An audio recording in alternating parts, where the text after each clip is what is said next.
Very involved in helping coordinate it while Judy Cabell is still in Good the evening. provost office. Not I don't think it is. They can have a good evening now. All right, good evening, everyone. My name is Chris LaFuria with Marketing and Communications at Edinboro. We welcome you tonight to the final Uncomfortable Conversations panel of the academic year. In February, Representative Alexandria Ocasio-Cortez and Senator Ed Markey unveiled a 14-page resolution that includes ideas aimed to address climate change, including public works projects, high-quality health care, access to clean water, and affordable food. We have a panel of faculty experts tonight that are going to address the Green New Deal with their academic areas, and after that we are going to open the floor up for questions. So we will be coming around with a microphone. If you have questions for any of our panelists, feel free to just raise your hand and we'll come around for you. Introducing the panelists tonight is our interim provost, Dr. Jim Fisher. So can we give him a round of applause, please?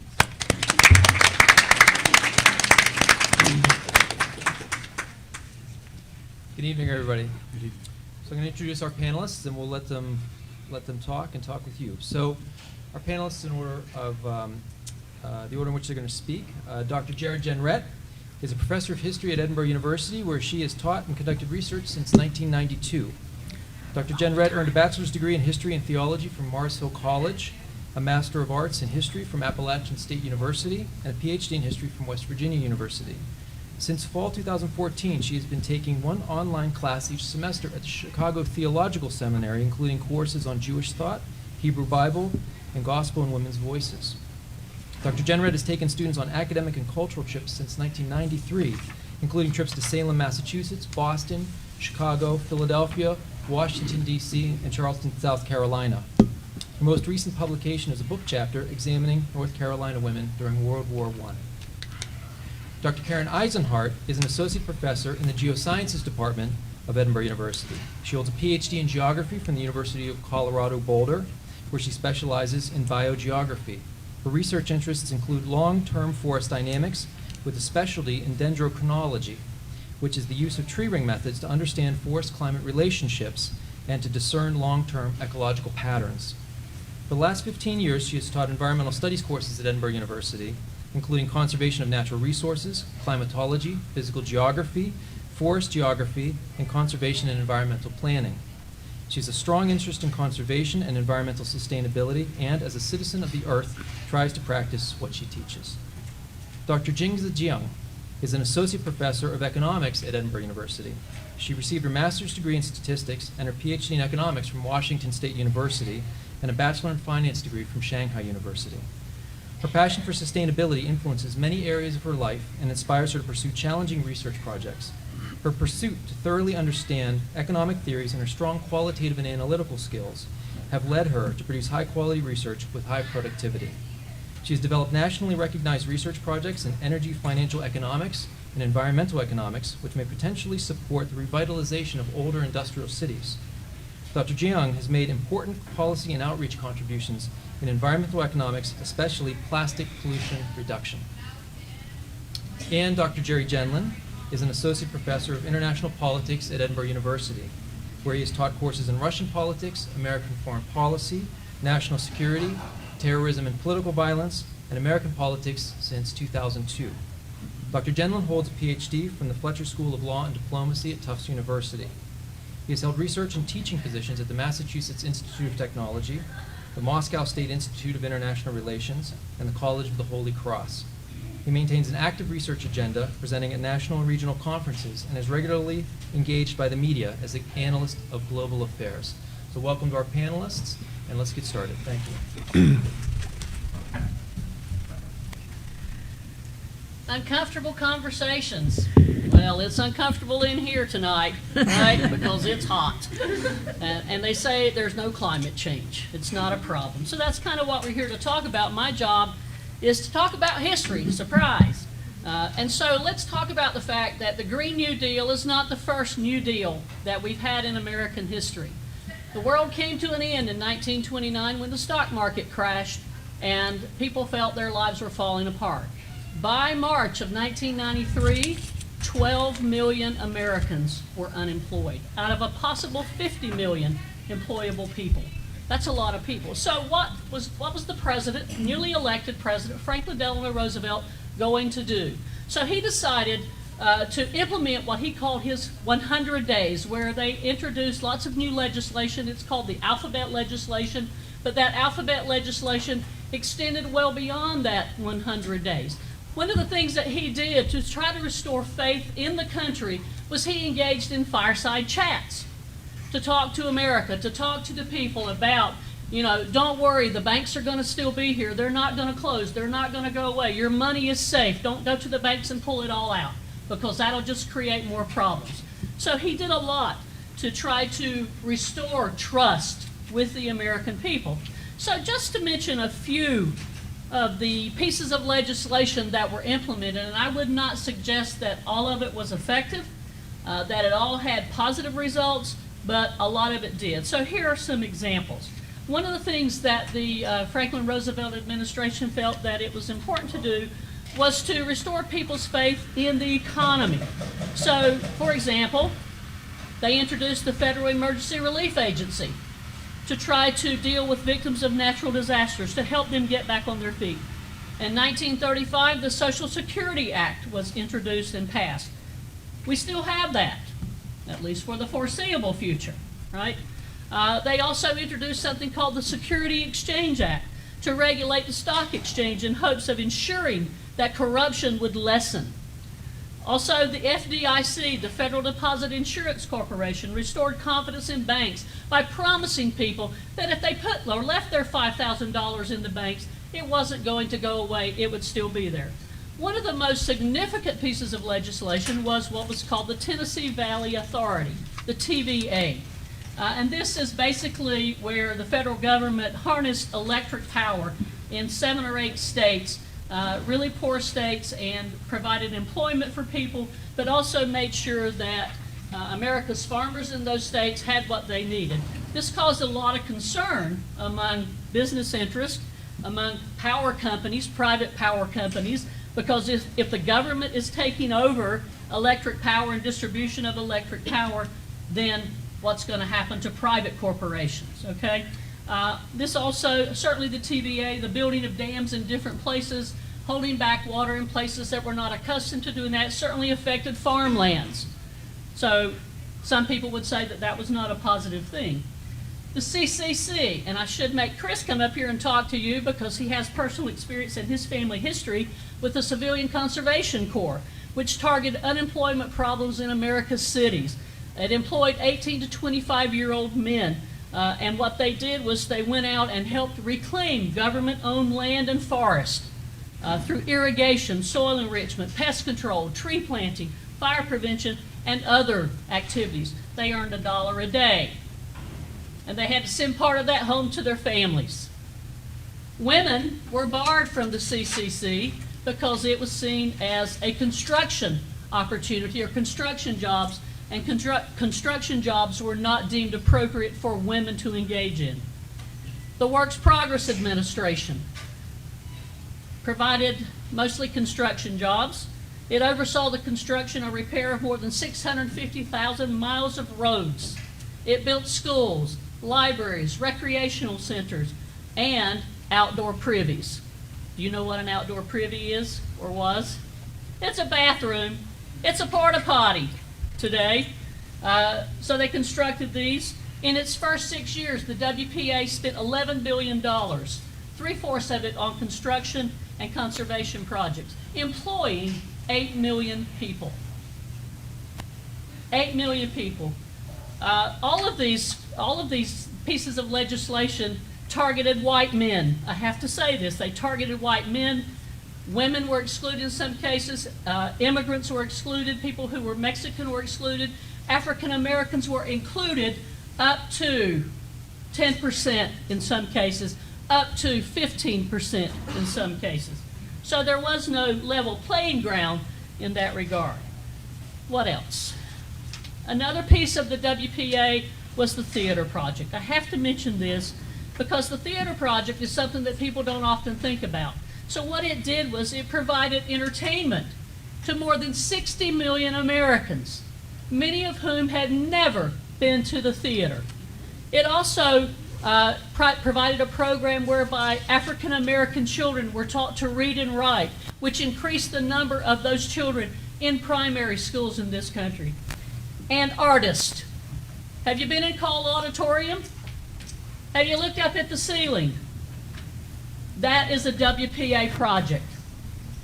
So if you haven't looked at it, when you are there the next time, look at it. So what else came about during this period was something called the Wagner Act. Faculty here are very appreciative of the Wagner Act because it gave workers the right to collective bargaining in this country. I want to mention one more. I don't know where I am with time, but that's okay. They've got a thing to like pull me off if I don't shut up. The least known plan was called the Ohio Plan. Started in June of 1934. It allowed state, local, and national relief administrations to reopen closed factories, rehire the workers that had lost their jobs, making products that they would then give to people who were on relief for free. Now imagine how this went over with business interests. It did not. Government-run factories began to pop up in many states and regions with plans to expand into coal mine areas, into quarries and canneries. But by the end of the year, the program was dead. It was killed under pressure from business interests. By the end of 1934, more than 20 million Americans, 1 out of 6, was receiving some kind of public assistance through this welfare state, and they were glad to be getting it. If I could just mention briefly, another kind of New Deal, it wasn't called the New Deal, was something called the War on Poverty under Johnson's administration in the 1960s. This War on Poverty program gave us initiatives like Head Start, Community Health Centers, Medicare, Medicaid, the Food Stamp Program, the National Endowment for the Arts, Upward Bound, and PBS. Those are things that are still in place. Social Security is still in place. So one of the things that I think is important as I sum up here is to indicate to you that historically there are times of national and global crisis when initiatives need to be taken to address pressing issues that are not going to go away. What if Roosevelt had not, with his administration, implemented all of that legislation? Where would those 20 million people have been by the end of the 30s? Thank you.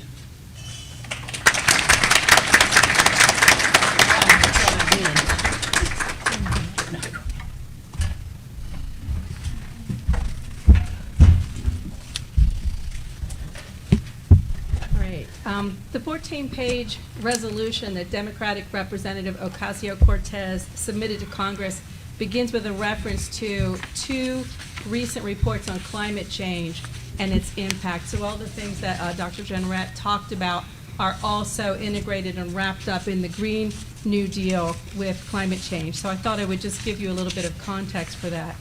The first report that's mentioned was published by the Intergovernmental Panel on Climate Change in October of 2018. The Intergovernmental Panel on Climate Change, often referred to as the IPCC, was created in 1988 by the World Meteorological Organization and the United Nations Environmental Program.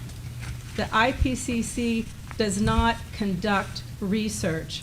Rather, there are thousands of scientists and experts from throughout the world who volunteer their time to review and assess all of the available scientific, technical, and socioeconomic literature published each year, thousands of papers.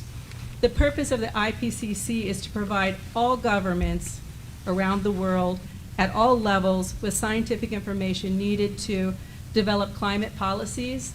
Their first assessment report was published in 1990, and they've produced a new assessment report about every 5 years. The 5th one was published in 2013, and the 6th one's due to be published in 2021. Each successive report from the IPP, starting in 1990, has become increasingly more certain of the role of human activities particularly emissions of greenhouse gases in causing climate change. The report referenced in the resolution that we're talking about tonight was called a Special Report on Global Warming of 1.5 degrees C. The second report that's mentioned within the first paragraph of the Green New Deal resolution is the fourth National Climate Assessment Report. This National Climate Assessment is an interagency governmental effort to review the current status and predicted impacts of climate change to the United States. It's mandated for a report to be produced periodically by the Global Change Research Act of 1990. The fourth assessment report produced in the United States had over 300 experts contributing to it, and it was extensively reviewed by federal agencies and the National Academy of Sciences. Both of these reports by the IPCC and the National Climate Assessment strongly conclude that the climate is changing and that human activity is the dominant cause of observed climate change over the past century. I'm just going to read out a couple things from the 2-page highlight section at the very beginning of the 165-page National Climate Assessment. They mention this assessment concludes, based on extensive evidence, that it is extremely likely that human activities, especially emissions of greenhouse gases, are the dominant cause of the observed warming since the mid-20th century. For the warming over the last century, there is no convincing alternative explanation supported by the extent of the observational evidence. They list some of the observational evidence, which includes changes in surface, atmospheric, and oceanic temperatures, melting glaciers, diminishing snow cover, shrinking sea ice, rising sea levels, ocean acidification, and increasing atmospheric water vapor. They mentioned some specific parts of the United States. They mentioned problems of coastal flooding for 25 cities that are on the Atlantic Ocean and the Gulf Coast, and they have regular daily tidal flooding that they didn't used to have. It specifically in the highlights mentions heavy rainfall increasing across the United States, especially in the northeastern United States, so you may have noticed that in our region. They mentioned that all of these trends are anticipated to continue and continue to get worse if we do nothing about that. Both the IPCC and the National Climate Assessment talk about how the current average global temperature, the temperature of the Earth averaged across the surface of it, has increased by 1 degree Celsius above pre-industrial levels, time period of about 115 years ago. That doesn't sound like a lot, but it is responsible for all of these changes that we're seeing. And they predict that without major reductions in emissions, we could see, I don't know if I can include myself in this we, because by the end of the century I might not be here, but some of you may be. By the end of the century, there could be an increase of up to 5 degrees C above industrial levels. We've seen all these changes right now with just 1 degree C. They do mention, however, that with significant reduction in emissions, the increase in annual average global temperature could be limited to 2 degrees C or less. So certainly, there is a level of urgency for us to do what we can now to reduce greenhouse gases in order to limit warming and to avoid the most severe impacts of a changing climate. The longer we wait to take action, the more extreme the action needed will become.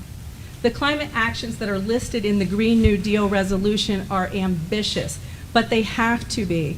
We need bold and ambitious visions. The Green New Deal presents goals. It's not the roadmap itself. Once the goals are set, then we can start working on how to achieve them.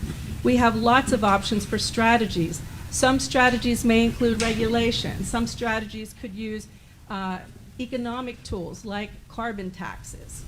Let's use all the tools in the toolbox. This is a serious issue. Unlike some of the negative spin produced by a part of the media, the Green New Deal does not call for a halt of all carbon emissions, but rather it calls for zero net emissions. So, anyway, okay, no tangents. Oh, that's all right, go ahead. No Okay, fun if no sorry. tangents. Zero net emissions means that any unavoidable greenhouse gas emissions will be offset in some way by removing carbon from the atmosphere. There are some natural processes that take carbon out of the atmosphere, including photosynthesis. Green plants use carbon dioxide from the atmosphere, and long-lived plants like trees that can live for many, many decades or centuries, take that carbon and build it into the wood, so it's taken out of the system. There's also engineered solutions like carbon capture and then storing that carbon underground. Parts of the Green New Deal resolution mandate government to eliminate pollution and greenhouse gas emissions from various kinds of economic activities, but they also go on to say as much as technologically feasible. So we're not going to do away with beef cows. Hamburgers are safe. The resolution says it is the duty of the federal government to spur action on climate change, and I believe that this is true. The residential sector, according to the EPA, produces only 5% of the annual greenhouse gas emissions, whereas the transportation sector produces 29%. The electricity sector produces 28%. The industrial sector produces 22%. You and I turning off our lights and turning down our heat is not going to save the planet. But the government could bring about the level and spread of investment needed to reduce emissions in these other sections. The government is able to take on risks that the private sector may rightfully shy away from. So I personally commend the Democrats for bundling aggressive action on climate change with solutions to other pressing problems. I hope it spurs the Republican Party to bundle aggressive action on climate change with their favorite issues too. Climate change is not a Democratic issue. Climate change is not a Republican issue. Climate change is all of our issues, and it is the issue. We have to react to climate change by taking every opportunity we can to reduce emissions and to enhance carbon removal from the atmosphere. You're well done.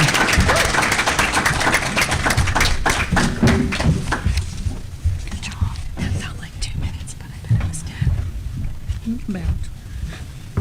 Maybe about 9. So we have a really two great panelists discuss the history of the Green New Deal and also talk about climate change. So now being an economist sitting on the panel, and so some of you might think, oh, she's going to talk about employment and the government budget, and will I? No. Yeah, of course. I don't want to disappoint you guys. I will talk about it. But first of all, I want to mention this. So actually, if you really look at the whole Green New Deal, for me, I actually found there economics actually got there is a lot of economics involved in the Green New Deal beyond employment and beyond the government budget. And so I want to ask you, how many of you taken any kind of economic class before? Great. So make my life easier. But for the people who never take any economic class, and I want to explain a little bit about economics. And so if you don't take economics, you will think, okay, economists only deal with money. And so I cannot see, no, I cannot see you're wrong. So you're right. So most of the time we are dealing with the money problems. And however, the fundamental problem we try to address is actually try to assist the decision maker and the stakeholder to decide how to best allocate the scarce resource. So actually it's about the decision making. And so that's why if you really got a chance to read the Green New Deals, this act, and you will find they talk about clean air, clean water, and also the fossil fuels. So actually, given the limited technology and clean air and clean water, so they are all considered as a scarce resource.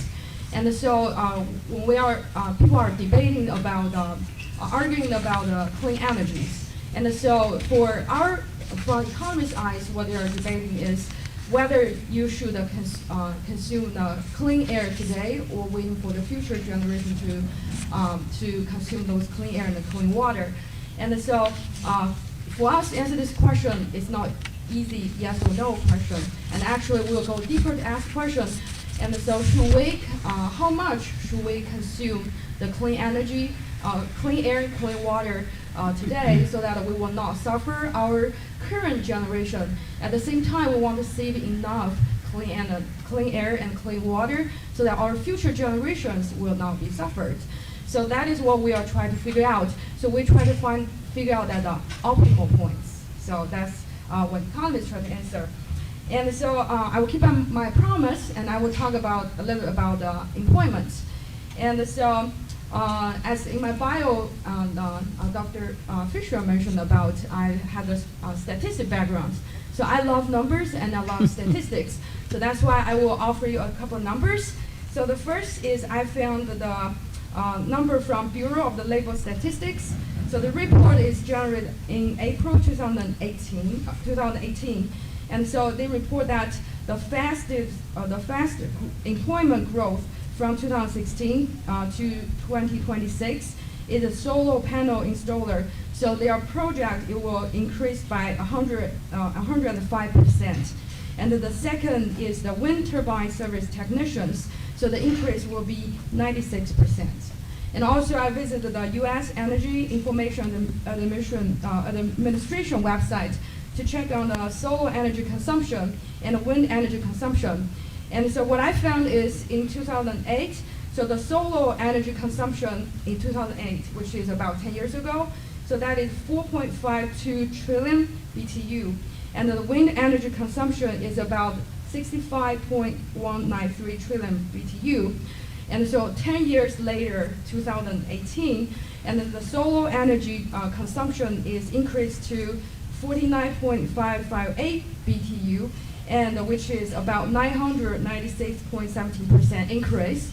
And the wind power energy consumption in 2018 increased to 228.71 trillion BTU, which has increased about 250%. And so the reason I'm citing these two numbers has two reasons. And so the first of all, as I mentioned in the Green New Deal, and they propose that the green industry will generate a lot of jobs, create a higher, solving the unemployment problem. So there is no question on that because the number talks, right? So the number talks. And however, I had a question on the time frame. So if you read the Green New Deal, they said that the Green New Deal goal should be accomplished through a 10-year national mobilization. So one of the goals is 100% of the power demand in the United States through clean, renewable, and zero emission energy source. So I cannot see the 10 years too short or too long. And but what I want to emphasize is regarding of the employment. And so the right timelines should achieve the Green New Deal should also consider how much time the skilled labor in the phasing out industry, like fossil fuel industry. So how long will it take those people to get the skill to jump in these new industries? And so this is one of my questions. And unfortunately, they didn't mention that in their Green New Deals, but they didn't give more details. So I'm waiting to get more updates if they can push these acts forward. So that's what I want to see. And the second thing I want to point out is our higher education should be supported to play a role in helping those people to transit to the new industry by offering them training and education. Not just verbally say we support you, but also financially, and also offer facilities, and to help, we will play a very important role to help in this transition. And so I actually work on funded a project. I did a national survey to figure out people who currently work in the manufacturing industry on their attitude to working in the solar industry. So the feedback I got, the respondent I got a little bit heartbroken because they said they hesitate because they just worry they may not have opportunity to get skill to move into these new industries. And so, the best part for this bill is they push our country to the good direction, And so if it will be passed, so I believe we will have a lot of funding to support this move. And so the second reason I citing those numbers is because you actually can see that most action proposed in the Green New Deal have already been implemented. So no matter it's solar energy or wind energy, they are growing before this bill is proposed. And also, we have numerous scientists and economists are studying the impact of climate change. And so my first time heard about a term called climate migrants is back to 2009. So the climate migrant means the people has to leave their country because their country is threatened by the rising sea levels. So they have to move to another country. So it's back to 2009. It's almost 10 years ago, people are already aware of the issues. And so, and also many corporations already start to take action to cut down their carbon footprints. So then the question is, why is Green New Deal will proposed? And so I think this should be a political question instead of an economic question. So therefore, I pass my microphone to Dr. Jenrette.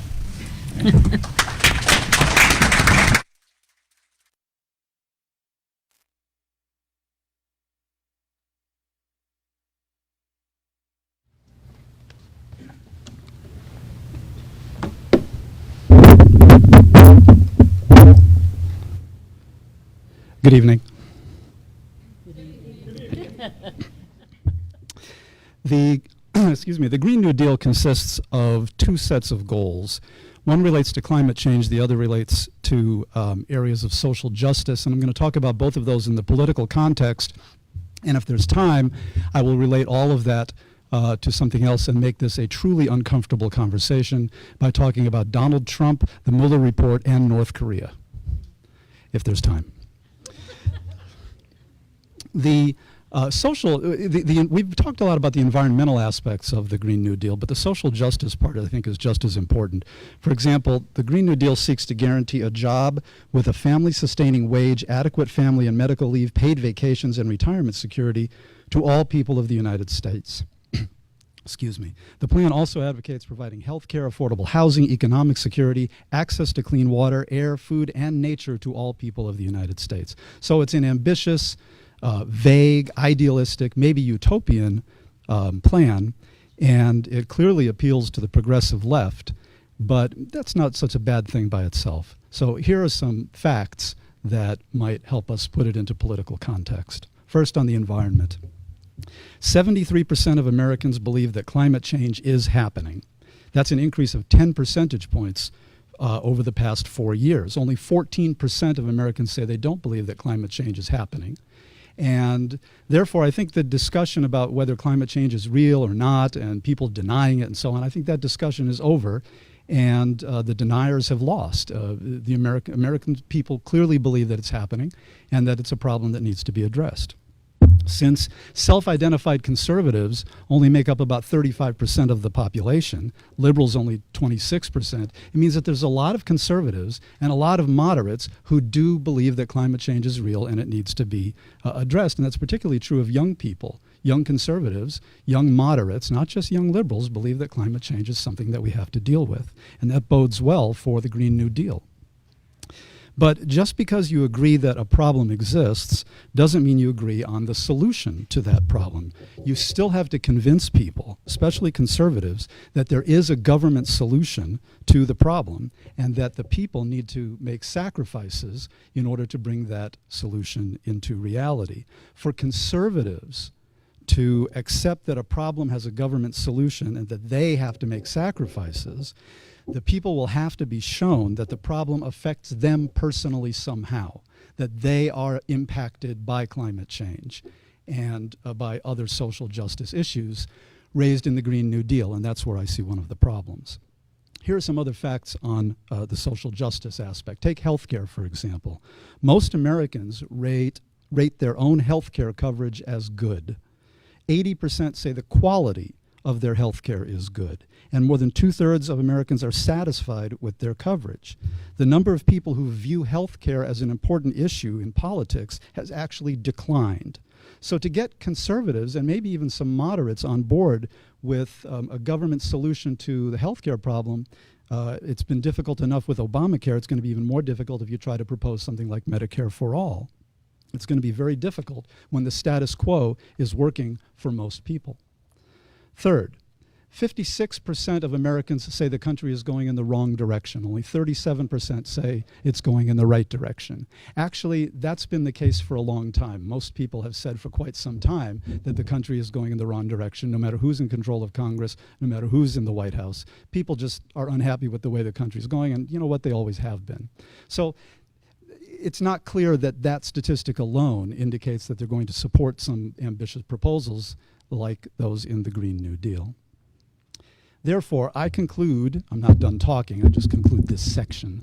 I conclude that the Green New Deal requires a lot of persuasion of the American people, and persuasion takes leadership. So to gain any traction, the Green New Deal promoters have a significant leadership problem. They will have to convince Americans to go with them into a government solution to social problems that may not affect them personally, and that's a tall order. That can't be done by politicians on the far left, whose very names are already anathema to a broad section of the population.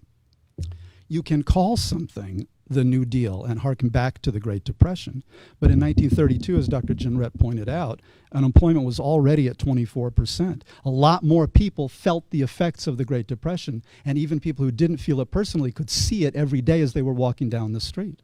It was more obviously, more salient in some communities than others, but everybody could see it and everybody felt it, and that's not really the case with some of the issues in the Green New Deal. So there's a whole series of questions that point to the difficulty here. Some of them I've already raised. Is there a government solution to environmental and social problems? If so, how do you convince people who are suspicious of government to support that solution? How do you find massive amounts of government spending to fund it? How do you convince people who don't want to pay more in taxes that it's worth it to pay taxes? How do you convince people that society has a responsibility to its disadvantaged? How do you stop them from thinking, oh, those people just don't work hard enough. We don't have to take care of them. I work hard for my money. And I was actually, somebody asked me recently about why some conservatives don't want to take care of disadvantaged in this society. It was a student who asked me that. And I said, well, it isn't exactly like that, but consider for a moment that some of you are going to get extra credit for being here. How about if I just give extra credit to the entire class, even if they didn't show up? But you all showed up, you know. Or how about if I decided to give C's to everybody in class, whether they worked hard or not? Well, you probably wouldn't support that, even you liberals who work hard to get A's. So that's kind of the analogy that I raised to get them to understand that concept. So there's a lot of political questions involved here, and I'm going to address some of them in just a little bit more detail right now. First of all, the cost. I don't know. I don't know how much this thing is going to cost. The Green New Deal, does anybody know?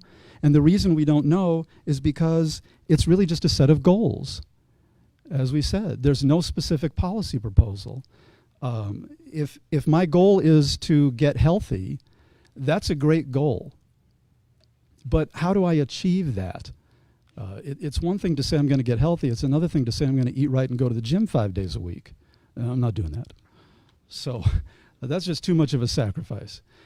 Even those of you who understand that eating right and exercising is important, you still don't do it. So if you can't do that for your own self, how are you going to do that for broader society? It's just hard to convince people to do those things. You can think about these things, since there's an economist in the room, in opportunity costs. You can think about what are we sacrificing in order to get it, or another way of sort of negative opportunity costs. If we don't address the problems of the Green New Deal, what's going to happen to us? What's going to happen to society? That's very hard to get through to people. You know, if you don't quit smoking, you run the risk of lung cancer. If you don't go to the gym, you run the risk of heart disease. We know that, and we still don't do the things we're supposed to do. We know the climate is changing, and still we don't recycle. We don't do those things we're supposed to be doing. So it's going to be a hard sell, I think. Secondly, politics. The Green New Deal comes across as a set of goals that liberals support. It's housed in the Democratic Party, and since a lot of people make their political choices and their ideological decisions based on partisan identification, you find people who are going to be against it from the get-go because it's a Democratic initiative. Some people simply identify as Democrats and they're going to support it no matter what. Some people identify as Republicans, they're going to oppose it no matter what. By my reckoning, it's about 20% of the people, maybe 25, who say, I'm a Democrat, I'm going to support anything Democrats do no matter what, and 20-25% say, I'm a Republican, no matter what Republicans are going to do, no matter who the Republicans nominate, I'm going to support that person no matter what. And then everybody in the middle, whom I hope are you, make their decisions based on issues, based on candidates, based on other factors besides narrow identification. But it is going to be hard to convince people to support something that is so identified with not just the Democratic Party, but the far left of the Democratic Party. The people who already identify themselves as, here's the S word, socialist. And that's going to be a difficult sell.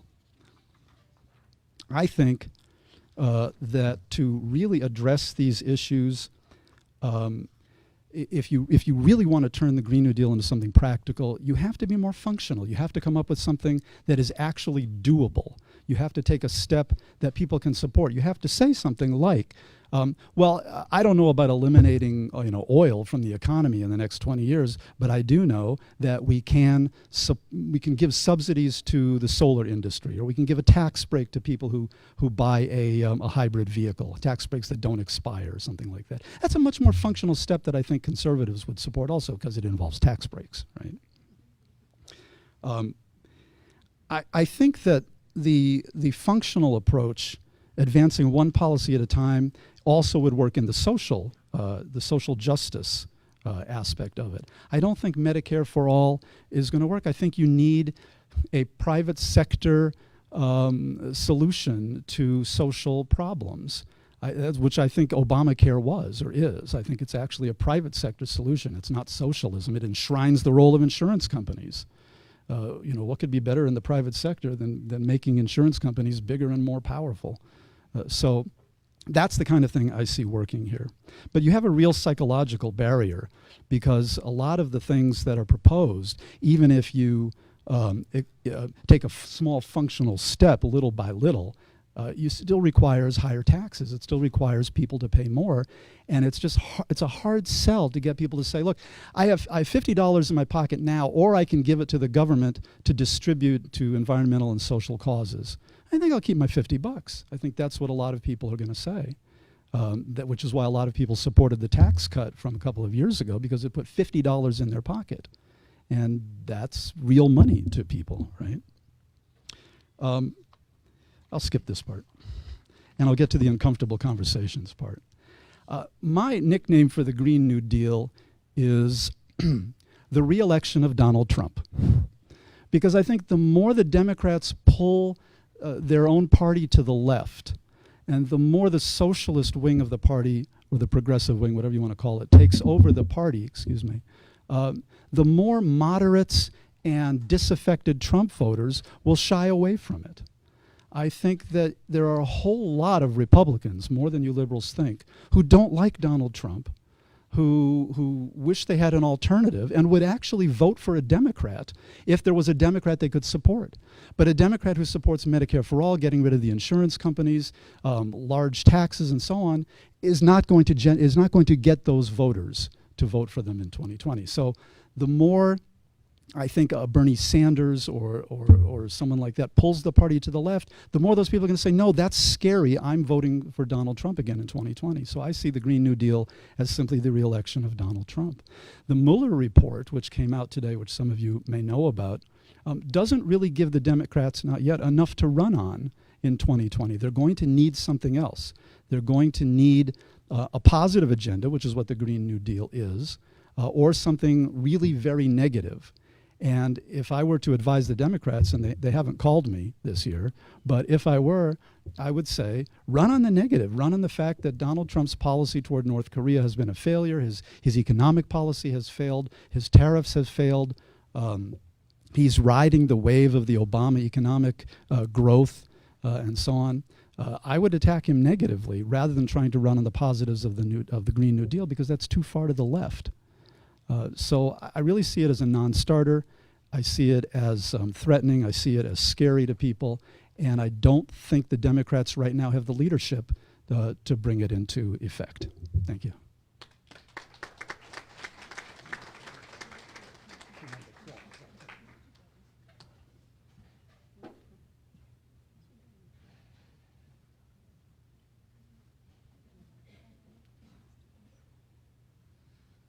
All right. Before we start our Q&A, were there any comments from our panelists on each other's presentations or each other's comments for so far? If you go right into the Q&A.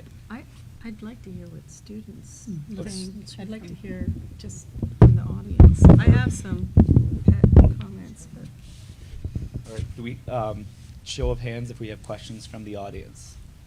All right. is that okay? Oh, yeah, it's fine.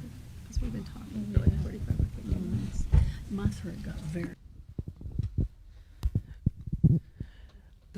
This is specifically for Professor Jenlin.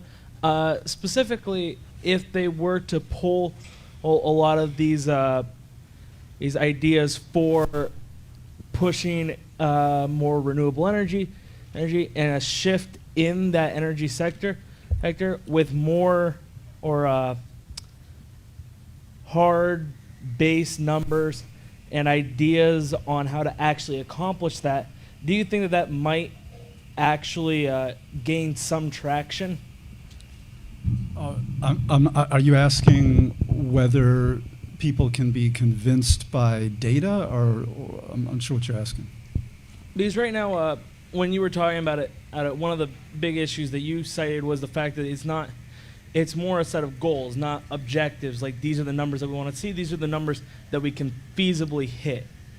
Do you think if they actually pulled that out, made a different bill or something with with more hard numbers, that it could have a better result? I think that broad sweeping proposals generally are very difficult to push through. The New Deal itself, as Dr. Jenrette pointed out, had a lot of opposition to it. Mm-hmm. And a lot of the policies were declared unconstitutional. Some of them didn't succeed. And the dirty secret of the Great Depression is that the New Deal didn't fix the Great Depression. It gave people hope. It had a lasting impact. Some of the policies remain and are very important. But it really didn't fix the Great Depression. Medicare also had a lot of detractors in the 1960s. The war on poverty didn't end poverty. Great, big, sweeping agenda items, both in the United States and elsewhere, just are very difficult to push through. So I would say the smaller the better. You know, if you really want to push these things through, be sneaky. Come up with policies that don't look like they are advancing broad, sweeping goals, but take smaller steps along the way that people can support. And then they will, and then 10 years from now, you'll have achieved something. Okay, so I'm wondering if, I guess my question is about taking small steps, because now everything's moving towards being sustainable socially, environmentally, economically. People are looking at like more holistic approaches, because when you address things separately, it becomes kind of like disjointed. So for example, the Sustainable Development Goals are sort of a similar, like very idealistic framework. What do all of you panelists see as the potential for the Green New Deal to be a similar sort of framework for maybe initiatives on a like more local level, whether it's state or citywide, like having an Edinboro Green New Deal or an Erie Green New Deal, and having it spread that way as opposed to like individual policies? Because I think in order to achieve something like this, it does need to be idealistic. I think it needs to be holistic. Yeah. Go ahead. I agree with you that it needs to be holistic, but it's maybe too scary. Like, I agree with you, but I can see also that would be very scary for people. But in terms of energy in our country right now, we have an aging energy grid, all these power lines that send energy hundreds of miles across the United States. That's all aging. We have nuclear power plants reaching the end of their lifetime, and we've not had new nuclear come on, and we are at this moment in time right now where we have to make decisions about whether to spend money patching things up and being stuck with the same kind of system, or whether or not we would have this broad vision and goals, if we could craft a vision and goals that were attractive maybe to more people in the middle, and towards the more conservative side of things, to sort of transform and revolutionize things into a new renewable energy economy. There could be different strategies to do that, but I just feel like we're at this critical moment in time where it's either we holistically change things in a big way with our investments, or we spend the same amount of money or more over time patching things along, and all the while there's this global climate change thing. I don't think global climate change will stand for piece by piece by piece. The longer we stretch that out, the worse things get. And then it will take bigger and bigger and bigger efforts to fix that. So I don't mean to be, that sounds very doom and gloom. I don't know what you guys think. I think in Edinboro, Green New Deal is a great idea. I think that the things that start from the bottom and go up, I think, are much more likely to be successful and set a good example for elsewhere. If it starts in Edinboro, maybe Meadville will do something. And who knows, maybe Pittsburgh will do something. And then I think it'll spread that way. I think it's a very good idea. I was also, you may know a conservative senator from Tennessee, I think it is Lamar Alexander. Mm-hmm. He said, well, we don't need a Green New Deal. What we need is a new Manhattan Project, because everybody has to have a metaphor of some kind. We need sustained investment in something. Yeah. So I think investment is a good idea, but how do you get people to support it? Yeah, I want to say something about the whole idea of vision. I think vision is important. If I can quote a scripture, without a vision, the people perish. And I think the ideals of the Green New Deal are what we need to look at, and then people who are smarter than I am, who have been elected to, not that all of them are, but those people who've been elected to public office that we have put our trust in, need to sit down, people from both sides of the aisle, and stop squabbling with each other and opposing something just because it comes from a particular political party, and have a serious conversation about where we're headed. The country has already, much of the country has already bought into the fact that we need something.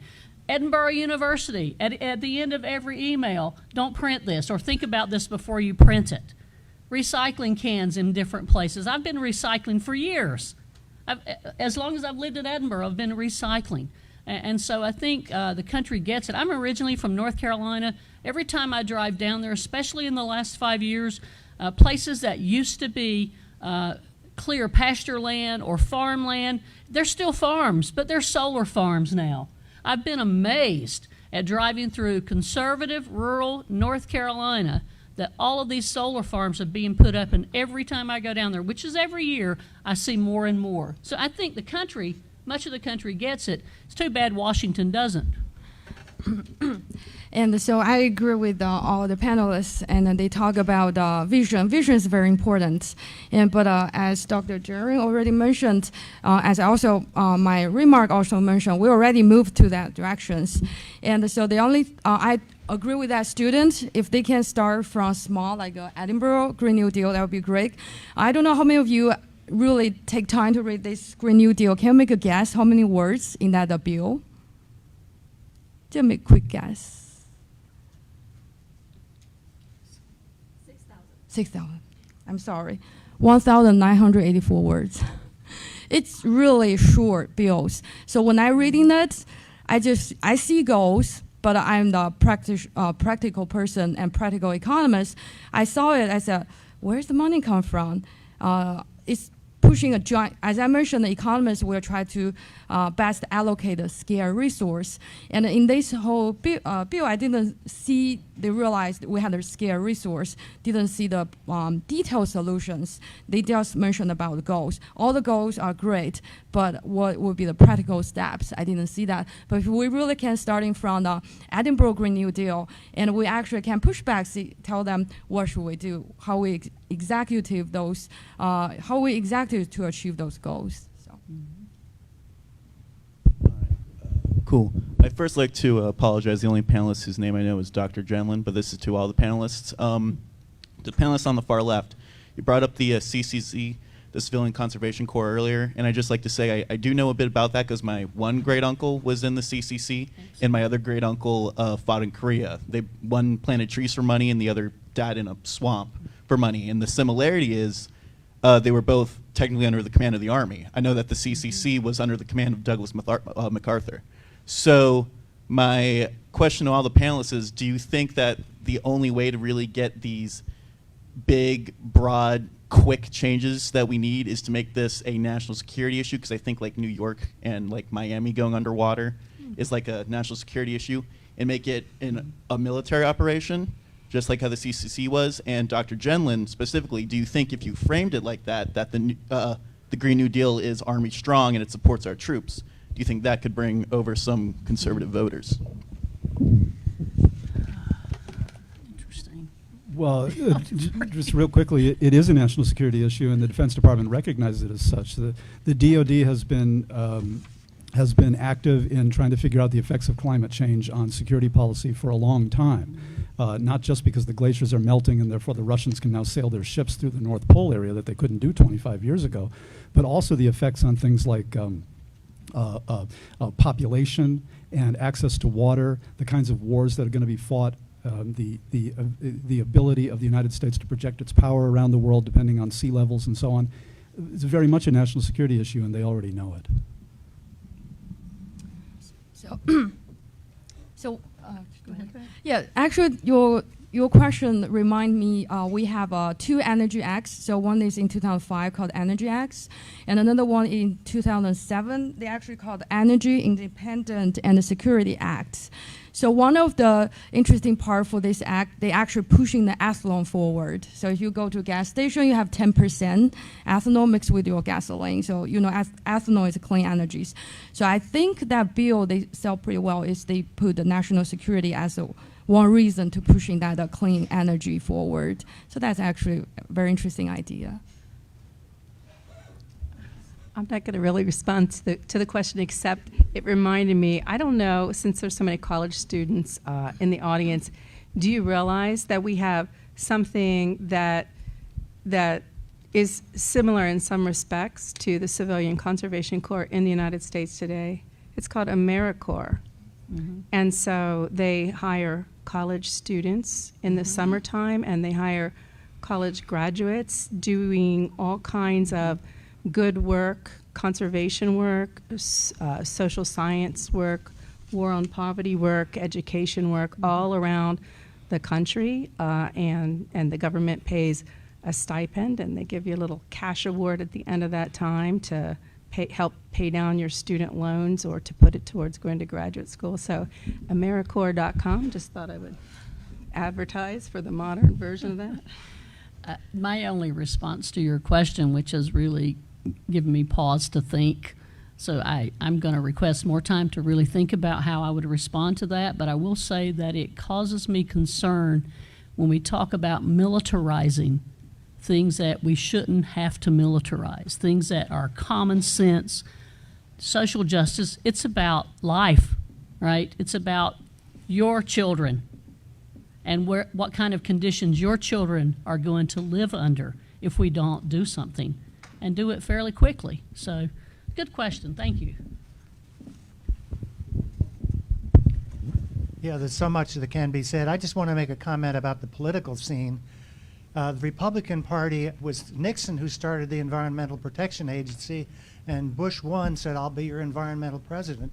So yes, Karen, you said it isn't a political issue. Well, it shouldn't be, is what you really meant. But it has become one because the Republican Party has bailed out on it. they've gone through an evolution. Yes, first, no climate change. It's not happening. Second, it's happening, but not human caused.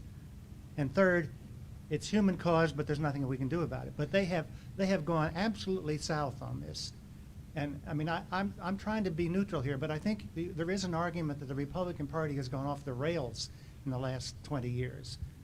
Not because of any particular policy, but just because of their unwillingness to deal with something called truth. And it's a sad thing. And if you want to, I have documentation on, for example, other campaigns, but I think that's the headwaters that you face. There's so much lying and propaganda.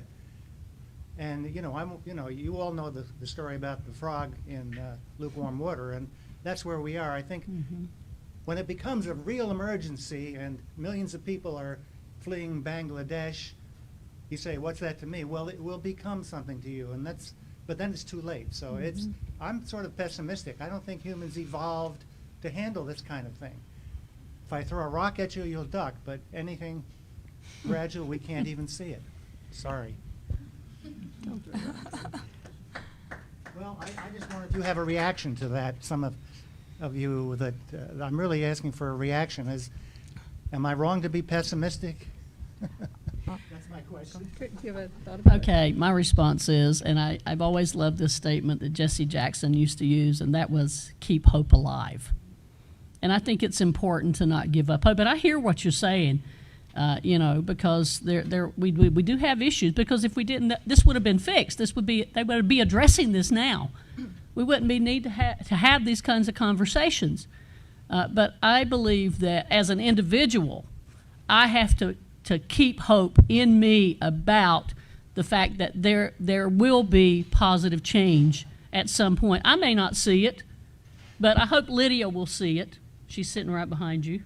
So I hope a younger generation will see positive change. And maybe it will take them to change it, because we don't seem to be willing to.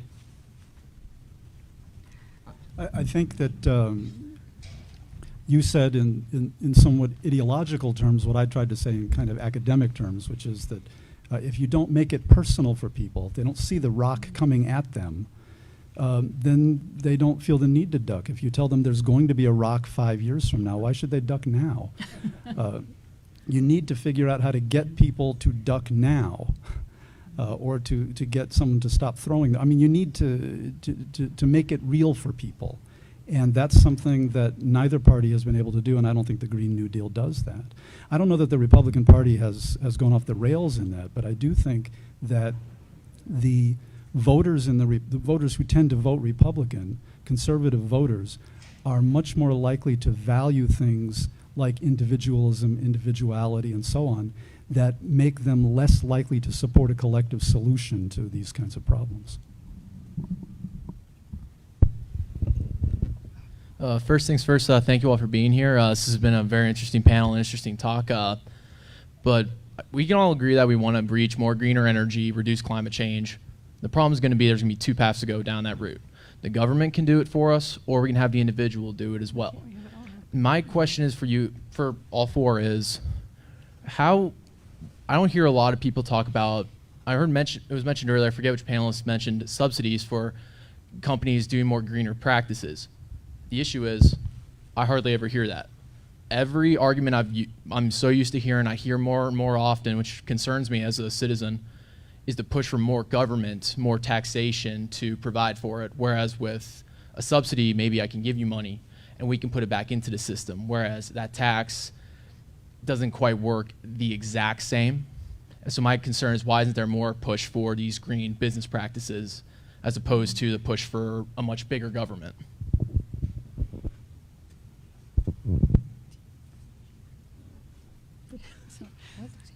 Good question. Well, yeah, that's a good question, and as I said earlier, I think that there is more of that than there used to be, and why there isn't more? Well, people don't like change. People don't want things to change. As long as Dr. Jenrette said, as long as the status quo is maintained and I'm comfortable, then it's not going to affect me. So why should I worry about it? But we need to look to the future and think about how it's going to affect the next generation and the generation after that. So I have two general thoughts. One just a general comment, and one a only partially formed thought, because you just brought it up and triggered it for me. But the one is, it doesn't have to be either top down or bottom up. It needs to be both. And earlier when I was talking about the aging infrastructure and the need to make decisions to replace that, I wasn't saying we're going to do that and not work in our communities. But as I had mentioned when I was giving my initial comments, the residential sector is only responsible for 5% of fossil fuel emissions. And so in our households, as individuals, there's a limited amount of stuff that we can do. And some of the stuff, like making decisions about the energy grid, is too big for an individual. It's too big for a small town like Edinboro to take on. So sometimes we need the government to help us with something that's a little bit too big, but we need to work from the bottom up. The second thing is, I just had this thought, and so I'm going to throw this out there, and people will disagree or fix it or whatever. But so there's been some comments here about how loose the Green New Deal is, that it's very vague and broad, and it's not specific. I think one of our problems has been that we've been very specific. You know, the EPA might come out and say, okay, you can only emit a certain amount of pollution, and once you get over that, there's a penalty. Or maybe the government comes out and they say, okay, if you're going to put some particulates up into the atmosphere, you have to put this pollution control device, some kind of stack scrubber, you must put that on there. And when we over mandate, that's probably not the right word, when we over specify the regulation, we actually limit the ability for new and creative solutions. So sometimes it's kind of good to have something like a carbon tax, you know, that can be maybe traded on the market, and then let the savvy businesses figure out how to reduce the amount of a pollutant and maybe sell some of their rights to pollute to somebody else who, because of the nature of their industry, has more trouble. So my point is, that's not fully formed, is that, you know, maybe the problem has been in the past that we've over-specified, and maybe it's better to just, you know, have some goals and kind of let the marketplace figure out how to get to the level we're looking for. So I think your question is more like when the government should actually play a role to do something. Am I correct? Yeah, my concern may have the government play too big a role. Yeah. Or kind of overreach. Do you understand what I mean? Yes. And so I understand, usually I grew up in China. I know if government too powerful, it's not cool. And so, but my point here is, so what is the right amount of power should coming from the government? So actually it's back to economic questions. So usually you let people making their own decision, business had interaction with the consumers, but there is one big problem here is called asymmetric information or unbalanced power. So business have more information than us, and or the business has more power than the consumer. So that's the point the government should jump in and say, I have to push a little bit further. Like you said, we have to be very careful to using that power, because the goal for the government is not jumping to help to replace the business and the consumer to making the decision. Instead, he is trying to help over the burden to solving the asymmetric information or try to balance the power. And so I think that's how I answer the question. Next question from the audience.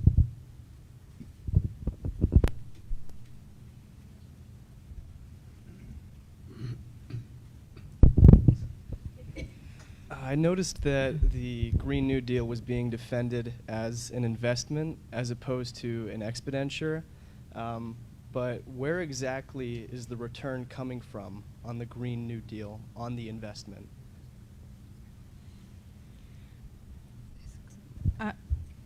I'm not a business person, but I'm just going to mention that I think in the Green New Deal, the thought is that we would have a transition into a different energy economy, you know, and other things, and that would bring some jobs and some job growth. And I think that sometimes I think climate change it's going to bring about really bad things, and if we don't spend some investment now to take care of some things, it's going to cost more in the long run. So I think that the payoff is in part holding the carbon dioxide concentration at a level that's going to limit warming, average global warming, to that 2 degrees C or below. But idealistically, if we switch our efforts from fossil fuels into renewables, there's going to be job growth and stuff like that. So, just like all investments, you kind of hope for. I don't know the words. I'm going to just sit back. Anyway, pay now or pay later. So I think talking about investment, I believe some of the audience will think that's a spending instead of investment, and some will think that's investment or instead of a spending. So what's the difference? So when you talk about investment, you are looking for the future cash flow. So you put the money down, you're waiting for future generation that will pay back. And also it depends on your interest rate or discount rate. So if you don't value futures, and so your investment will be zero, right? So you don't, that's what we talk about, are you care about future generations? So in this generation, if we decide we do care about future generations, and we do have future cash flow generates, and we can discount back, so that's the value, we will value this, whatever proposing this Great New Deal, whether it's a good investment or not. So we are looking for the future cash flow. And I would say the exact same thing, except in political terms, which is that not every investment has a cash payback. Not every investment that you put money in gives you money back. Investment in your health, for example, and that's what these goals are. They may require money invested now, but the payoff isn't going to be in your pocket. It's going to be overall environment, quality of life, and so on, and maybe a little bit in your pocket also.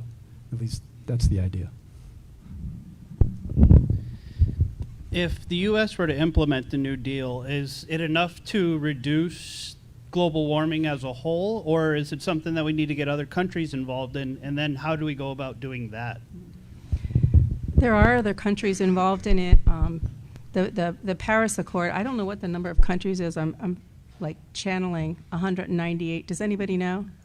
198 countries in the world, something like that, signed the Paris Accord. Is that right? 195, okay. 190-ish countries in the world, including the United States at that time, and now we've backed out, and we're really just one of a very small handful of countries that have backed out of that.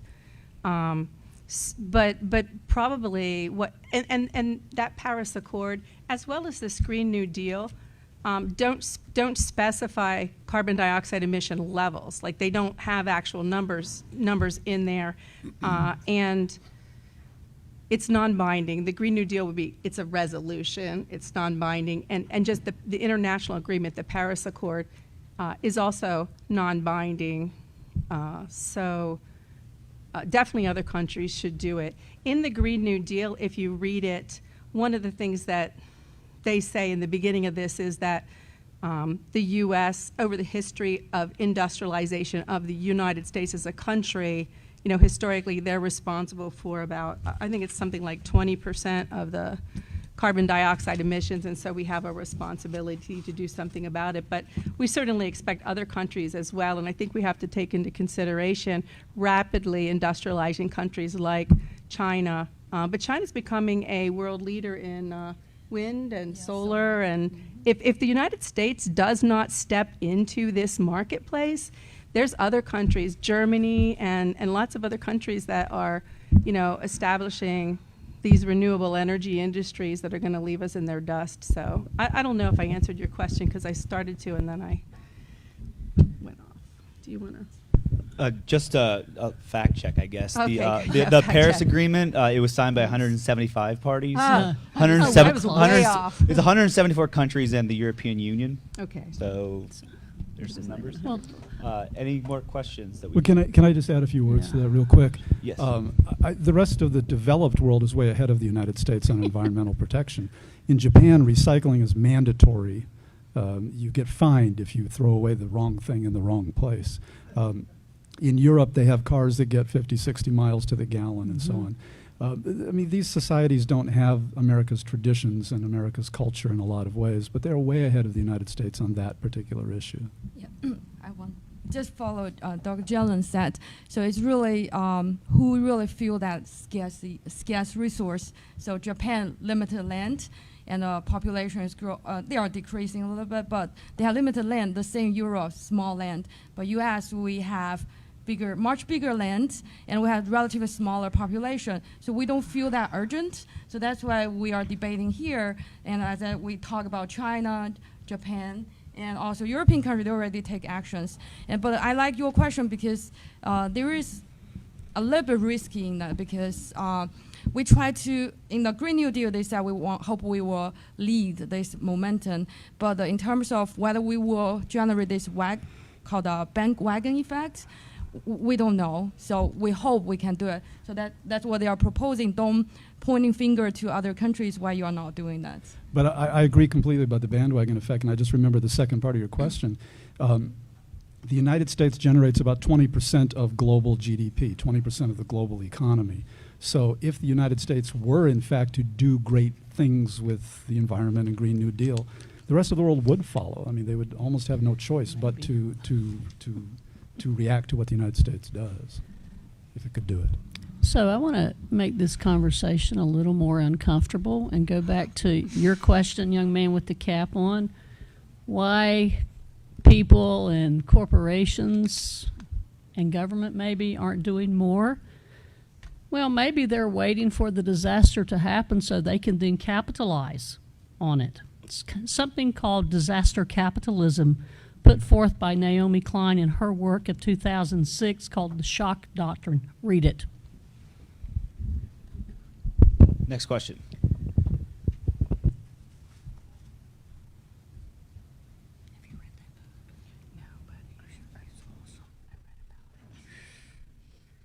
It's very interesting. Me again. So I'm sorry. This kind of was brought by all the panelists. Do you think instead of like kind of presenting it in these like broad statements to people like we need to do this or else your grandchild will die in an inferno or something, do you think like a better way is to try to just kind of convince people on their more basic material needs? Like I always hear every election about the coal miners. Do you think if there was the right politician, if they convinced the coal miners it would be better for you to go outside and make a windmill instead of staying in this coal mine and getting black lung and having your Blue Cross Blue Shield pay for none of your, treatment? Like, do you think that is an effective way to get this passed? Like to more focus on people's more material wants, like focusing more on an economic thing than actual as global warming or climate change? Do you mind? Can I talk first? No, you're not allowed. I'm sorry. But there's a couple of things that there's ways to get people to do things, and there's two of them that I don't think work very well. One is to have the government tell people what to do, and the other is to try to convince people, hey, this is the right thing for you to do. We should all just get along. This is your issue too. Those things don't work. The thing that works is to incentivize people to do things. Give them a reason to do it that works for them, whether it's tax cuts or profit or something else, in the United States anyway. In Japan, you have sort of a collective feeling, and in Europe, you have something else that helps people do the right thing. But in the United States, you need to incentivize people to do something. You need to show them that it affects them personally. And until we have that kind of approach to these issues, I don't see anything happening with it. Okay, it looks like we have time for one more question, if we have one from the audience, before we wrap up with our panelists. So do we have any more questions? All right.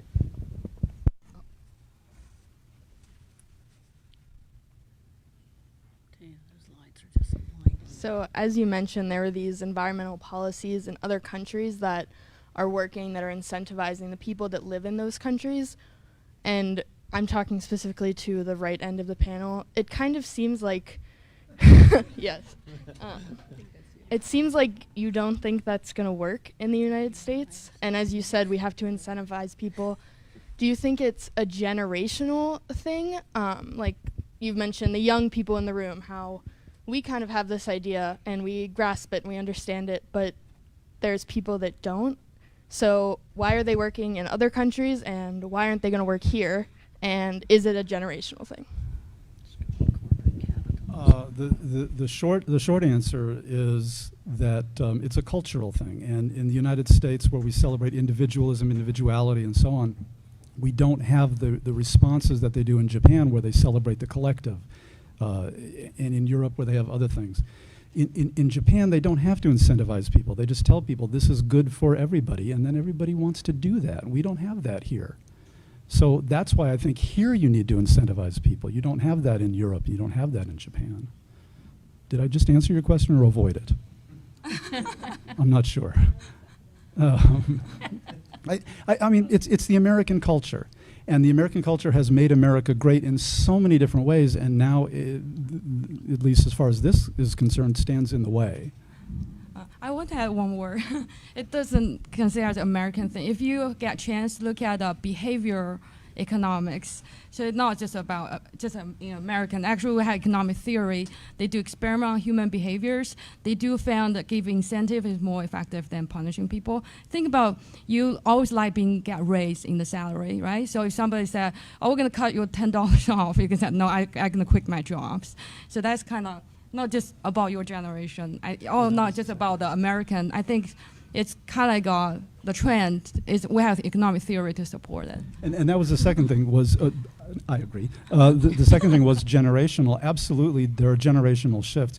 If you asked the generation from the 1960s what the most important thing was to them, and they did, and that's why I know this, the young people said it was to develop a meaningful philosophy of life. By the 1980s, it was to get a good job and make a lot of money. What is it now, I don't know, but generations do shift, and young conservatives do support action on climate change, as well as a lot of other things, and they are pulling the Republican Party to the left in that regard, so it can change. Okay, before we wrap up, we have a little time for each panelist to make one final thought before we conclude our uncomfortable conversations for the academic year. Everyone's looking at you, Dr. Jenrette, so I think you're first. I think I gave all my final thoughts already. I don't think anybody is against doing something. I just think that people don't know what the right thing to do is and don't know how to bring it about. And to reiterate what I said, I don't think that anything that is associated with the far left stands a chance of passing and convincing people who are just automatically turned off by anything the far left has to say. I think that rather than having, who was it, Ed Markey? I want to say ACL because somebody tore it. No. AOC. AOC. Rather than having people who identify themselves as socialist or far left propose these things, you've got to bring conservatives on board from the very beginning. Mm-hmm. That's the way to get these things done, and then it won't be such anathema to people. So my final remark is I hope I can bring up another level. So this is the reason we're debating here, because everything we are debating here is related to the scarce resource. And so what would be the best way to solving this scarce resource issue? That is technology advance. So we have so many young people sitting here, and you are the future, and you will be very creative, create new technology. So you actually will be the one to solve the problem and ending our debates here, because the advanced technology will help us to extending the limits of the resource. Well, I was going to come back to not technology, but the young people thing. So I wanted to come back to something Ed had mentioned earlier about not having, like pessimistic viewpoint. But my hope is standing in a classroom 9 months of the year with young people from a wide spectrum of life who all really care about the world that they're inheriting and want to make a big difference in it. So you guys bring me a lot of hope when I'm feeling down, and so I hope that there is a generational shift and you will bring about the change. And I think that even with Alexandria, oh my God, now you've got me, Ocasio-Cortez, right? AOC, right?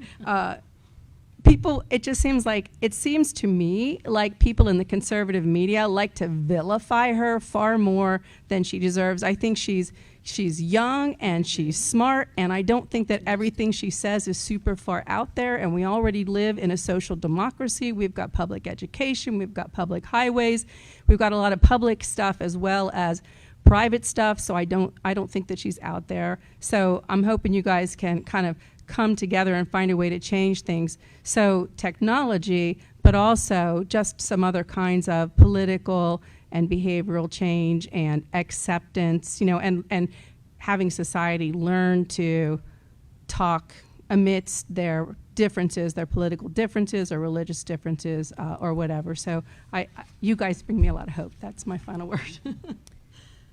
So I have two final words. My first one is just a statement of appreciation. I want to acknowledge my student researcher, Nicole Heitzenrotter, who's, raise your hand back there. She did significant research for me on this subject. About half of the 10 pages of notes that I have, she did. So I want to acknowledge her contribution to this. And I also want to say that you need to get involved. We need to get involved. We sit back and we talk and we moan and groan about, who's going to change this? We're going to change it. Not just the young people. I agree with everything that's said about young people. You're the future. But those of us who are older, not old, but older, need to help. We need to get involved too, and we need to support people being engaged. And I'm going to put in a plug. Fisher, don't shoot me.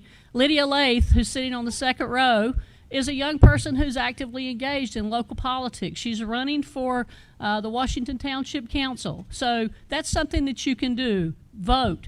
Run for office. Get involved. There are all kinds of organizations around that will provide opportunities for people to be involved. So that's my last word.